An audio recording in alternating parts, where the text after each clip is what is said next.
और आज मैं आपको फिजिक्स में हाई स्कूल की भौतिक विज्ञान की कड़ी में आपको बताने वाला हूँ प्रकाश का अपवर्तन। प्रकाश के अपवर्तन के विषय में कुछ महत्वपूर्ण जानकारियाँ जो कि बोर्ड के लिए आपके लिए बहुत ही महत्वपूर्ण होने वाली हैं। ये are very useful techniques and very useful topics also, okay, जो कि बोर्ड के लिए बहुत ही इम्पोर्टेंट हैं। तो पहले हम चेक करते हैं कि क्या होता है प्रकाश का अपवर्तन। ओके, अब ये जो लाइट होता है या प्रकाश होता है उसके तमाम गुण होते हैं। Light have different characters, different fundamentals, different properties.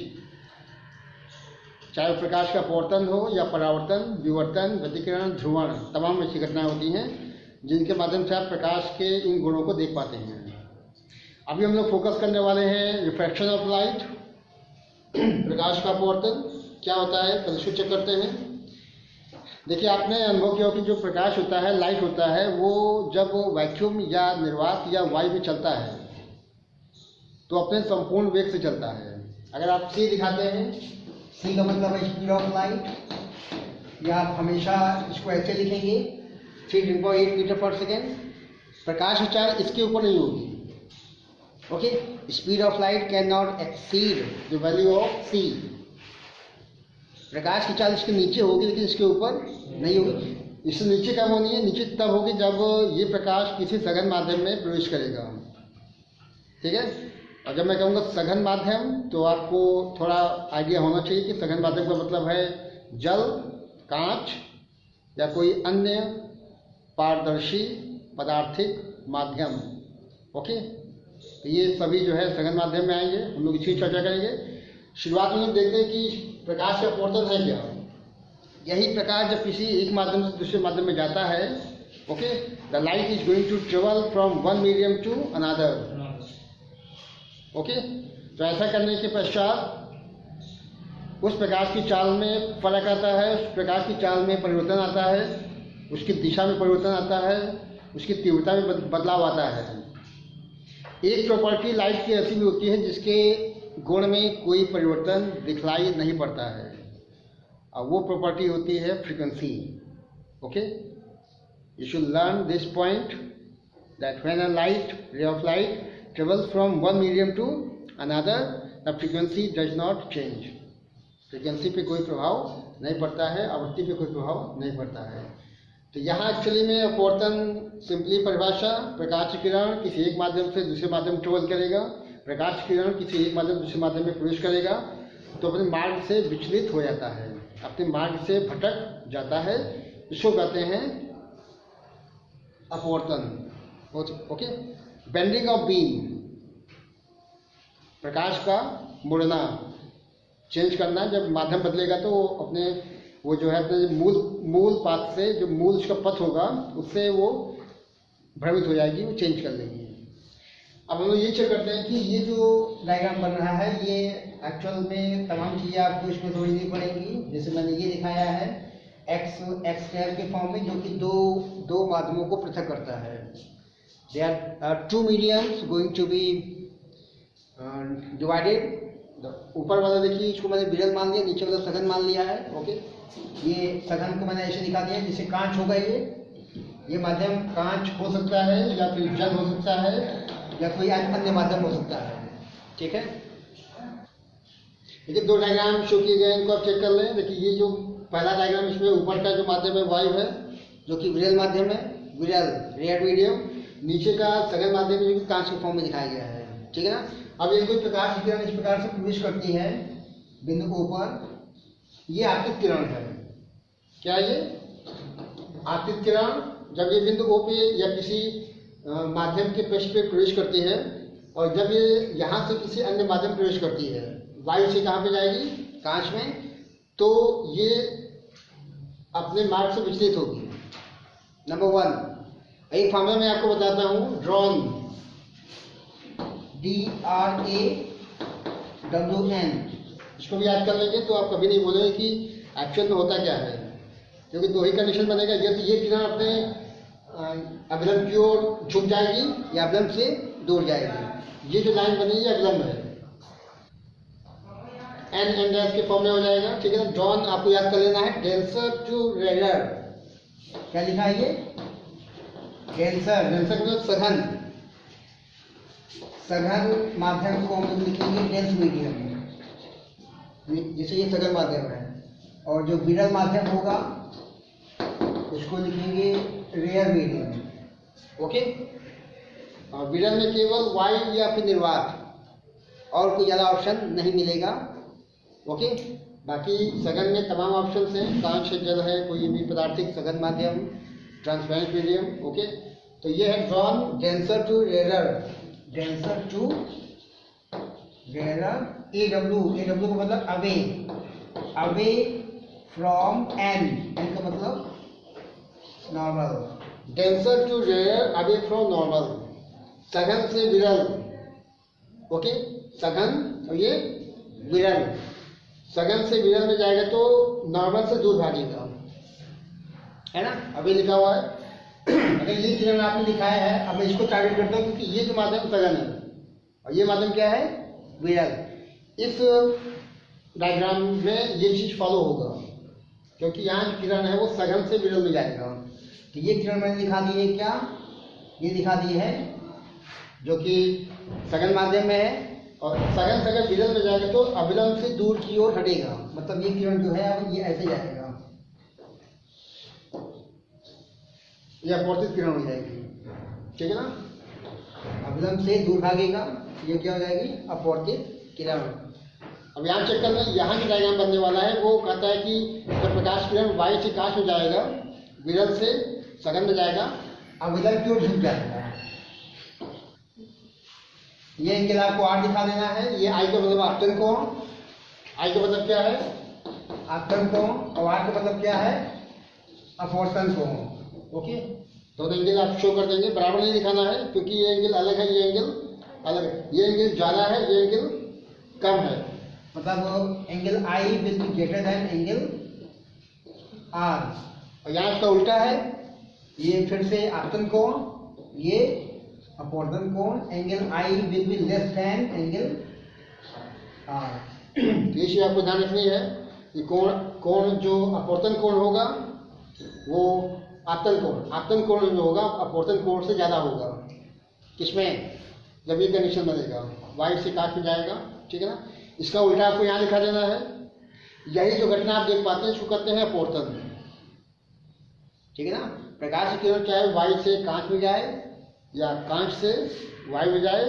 अब देखिए ये पाथ बिल्कुल सीधा नहीं गया है, ये पाथ बिल्कुल स्ट्रेट नहीं शो किया गया है बल्कि बेंड हो गया है, प्रकाश की किरण मुड़ गई है, या तो अभिलंब की ओर झुकेगी या अभिलंब से दूर जाएगी, तो दोनों ही घटनाओं में अपवर्तन होगा, ठीक है ना।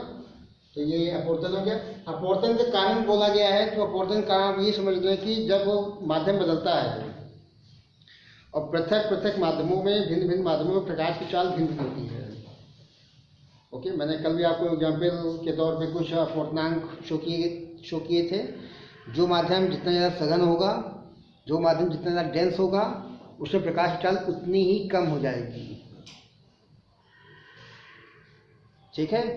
मैं आपको सीधा एग्जाम्पल देता हूँ कि अगर कांच का कोई टुकड़ा है, कांच का अपवर्तनांक 1.5 मान लीजिए है, और उसमें अगर कोई प्रकाश की किरण प्रवेश करती है तो उसकी चाल बहुत कम हो जाएगी। आप 3 को भाग कर लेंगे 1.5 से, ठीक है ना। ये सीधा तरीका है, मैं इसमें भी आऊँगा।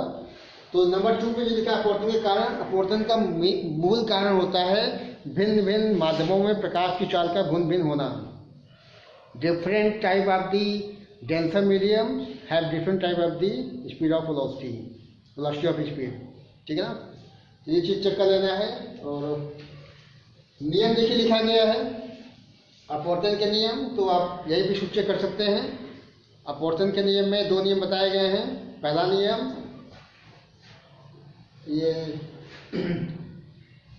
आपतित किरण है, ठीक है ना। क्या ये आपतित किरण, ये अपवर्तित किरण, और ये आपतन बिंदु पर अभिलंब, 3 चीजें हैं। अगर आपको अपवर्तन के 2 नियम बताने हैं तो पहला नियम मैं बता रहा हूँ कि आपतित किरण, incident ray, this is the reflected ray, अपवर्तित किरण, और आपतन बिंदु पर अभिलंब, ये चीज 3 एक ही तल में है। ओके, नंबर 1 और अपवर्तन का जो दूसरा नियम होता है, पहला नियम मैंने आपको बता दिया कि आपतित किरण, अपवर्तित किरण, आपतित बिंदु पे अभिलंब तीन एक ही तल में है, नंबर 1। और नंबर 2 पे जो नियम होता है वो कहता है, वो एक्चुअल में अपवर्तनांक की परिभाषा है, ठीक है ना। इसको फिर समझ लें, जो द्वितीय नियम है वो अपवर्तनांक की परिभाषा है। जैसे मान लीजिए मैं बात करता हूँ इस कांच के लिए, तो मैं यहाँ पे कांच का अपवर्तनांक निकालने वाला हूँ, किसके सापेक्ष, तो यहाँ लिखना पड़ेगा आपको ANG = sin I upon sin R, ये चीज हो जाएगा। ये द्वितीय नियम है। I का मतलब क्या है? I का मतलब आपतन कोण, R क्या है? अपवर्तन कोण। ओके, यहाँ से आपको अपवर्तनांक की परिभाषा भी मिल सकती है, एक वैज्ञानिक परिभाषा, एक scientific definition. You can check है कि जब कोई प्रकाश की किरण, चाहे इसके लिए चाहे यहाँ भी, दोनों के लिए अप्लाई होगा। ओके, जब कोई प्रकाश की किरण किसी एक माध्यम से दूसरे माध्यम में प्रवेश करता है तो पहले माध्यम में आपतन कोण की ज्या, साइन का मतलब क्या होता है?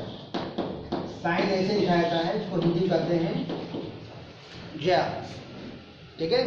साइन कॉस टेन जो आपने मैथ से पढ़ा हुआ है, उसकी हिंदी जो शब्दावली होती है उसमें साइन को ज्या बोलते हैं, कोसाइन को या कॉस को कोज्या बोलते हैं, टेन को स्पर्शा बोलते हैं, ठीक है ना। तो अभी मैं क्या बोलने वाला हूँ कि जब कोई प्रकाश किरण किसी एक माध्यम से दूसरे माध्यम में प्रवेश करता है तो पहले माध्यम में आपतन कोण की ज्या और दूसरे माध्यम में अपवर्तन कोण की ज्या का जो अनुपात होगा वो एक नियतांक होगा, जैसे कांस्टेंट एक नियतांक होगा, जिसको हम लोग पहले माध्यम के सापेक्ष दूसरे माध्यम का अपवर्तनांक कहते हैं। ये डेफिनेशन है, अपवर्तनांक की परिभाषा भी है और साथ में अपवर्तन का द्वितीय नियम भी कह सकते हैं। ओके, इसको स्नेल का नियम भी कहते हैं। ओके, ये जो लिखा गया है ये एक्चुअल में स्नेल का नियम भी है, तो इसको आपको दो में रूप में देख लेना है। अपवर्तन की जब परिभाषा पूछी जाएगी अथवा स्नेल का नियम पूछा जाएगा तो आपको यही स्टेटमेंट देना पड़ेगा, ठीक है। तो देखिए ये हो गया अपवर्तनांक की परिभाषा या फिर कहें स्नेल का नियम, और ये यहीं पे समाप्त नहीं जाता है बल्कि ये आगे भी कंटिन्यू होता है। और अक्सर बोर्ड की परीक्षा में एक क्वेश्चन यहाँ से बनता है। ओके, अब आप ये माने कि देखिए ये वायु है, क्या ये वायु, यहाँ कुछ प्रकाश की चाल होगी, इसको मैंने V1 दिखा दिया है। क्या दिखाया? V1 दिखा दो या दिखा दो C, ठीक है ना, क्योंकि वायु में या निर्वात में प्रकाश चाल यही होती है। तो यहाँ मैंने V1 दिखा दिया या फिर दिखा देंगे C। और जब यही प्रकाश किरण इस माध्यम में अर्थात कांच में जाएगा तो उसकी चाल कुछ और हो जाएगी। यहाँ कितना मान लिया है? V2, ठीक। पहले माध्यम में प्रकाश की चाल V1, दूसरे माध्यम में प्रकाश की चाल V2। तो ये जो फॉर्मूला है ये आगे कंटिन्यू होता है V1/, और यहाँ से क्वेश्चन आपको बोर्ड में श्योर मिलेगा 100%, नो डाउट, ठीक है। अपवर्तनांक दिया रहेगा और पूछेगा कि उस अपवर्तनांक वाले पदार्थिक सघन माध्यम में जब कोई प्रकाश किरण प्रवेश करता है तो उसकी चाल कितनी होगी। तो ये V1 जो लिखा है अगर ये वायु के लिए है तो आपको यही दिखा देना है, इसको याद कर लेना है। और मैं फिर रिपीट कर रहा हूँ कि जो प्रकाश की चाल है वो इससे ज़्यादा नहीं होनी है। अगर आप कैलकुलेशन करते हैं, कैलकुलेशन करने के बाद आपका जो C की या जो भी वैल्यू B की आती है वो 3 के ऊपर आती है, 3.2, 3.5 या 4 के ऊपर, तो निश्चित रूप से आप गलत कर रहे हैं। This is the maximum velocity, this is the maximum velocity of speed of light in the vacuum, in the air. Okay, जब यही प्रकाश किसी सघन माध्यम में जाएगा तो चाल कम हो जानी है। कहाँ से निकालेंगे? इस फॉर्मूले से, ठीक, ये आपको समझ लेना है। ओके, अब देखिए लास्ट में चेक करते हैं कुछ बोधात्मक और आंतरिक प्रश्न जो कि बोर्ड के लिए बहुत महत्वपूर्ण है। ओके, और पहला क्वेश्चन चेक करेंगे। पहला क्वेश्चन देखें, कांच का अपवर्तनांक अधिकतम कब होता है? कांच का अपवर्तनांक मैक्सिमम कब होता है? The refractive index of glass is maximum when. देखिए अपवर्तनांक के लिए मैंने एक फॉर्मूला कल लिखा था, डेल्टा m = n-1a के फॉर्म में। मैंने इसमें बताया था कि जो है जो कांच का गुटका ही मान लीजिए है, ओके, उससे भी जब प्रकाश निकलता है तो हो सकता है कि वहाँ भी जो है वो 7 अंगों में ब्रेक हो। हो जाता है, ठीक है ना, फ्रिज में भी होता है। तो आपने देखा था कि जो बैगनी रंग था वो सबसे नीचे था और लाल सबसे ऊपर। तो बैगनी का जो झुकाव है या विचलन है सबसे ज़्यादा होता है।